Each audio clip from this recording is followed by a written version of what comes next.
Da ogni partita bisogna trarre un insegnamento, anche oggi dopo l'1-1 contro il Verona il Cagliari deve cercare di imparare qualcosa. Quel che si può imparare è che quando tu vai in vantaggio devi necessariamente tentare anche di chiudere il match e non puoi permetterti di fallire tante occasioni, perché poi presi da disperazione con l'arma che rimane, quello appunto dell'agonismo, della ricerca a tutti i costi del pari, rischi poi di essere beffato.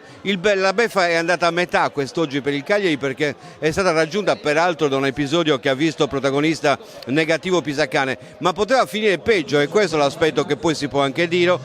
per quello che è successo poi nei minuti finali, in cui prima Salcedo e poi una mischia davanti al portiere Olsen potevano portare addirittura a una beffarda sconfitta. Una beffarda perché il Cagliari del primo tempo è un Cagliari che ha amministrato perfettamente la gara, l'ha fatta la gara, ha cercato il gol, lo ha ottenuto, lo ha trovato, lo poteva raddoppiare ma non è riuscito a farlo. Solamente nel finale di tempo ha corso un serio pericolo con un salvataggio di Pisacane, ma in avvio di ripresa aveva ricominciato col piglio giusto fino al palo colto da Rog. Mai rilassarsi perché la squadra di Juric a quel punto si è organizzata e ha portato tanti pericoli dalla parte di Olsen. Il Cagliari è vero ha avuto altre occasioni per potersi riportare in vantaggio dopo l'infortunio di Pisacane, ma il fatto che non avesse trovato il gol precedentemente lo ha pagato particolarmente, perché è soprattutto quando sei in vantaggio che devi cercare il gol del raddoppio e non aspettare che poi la situazione della partita possa diventare tesa, particolarmente nervosa, con il rischio poi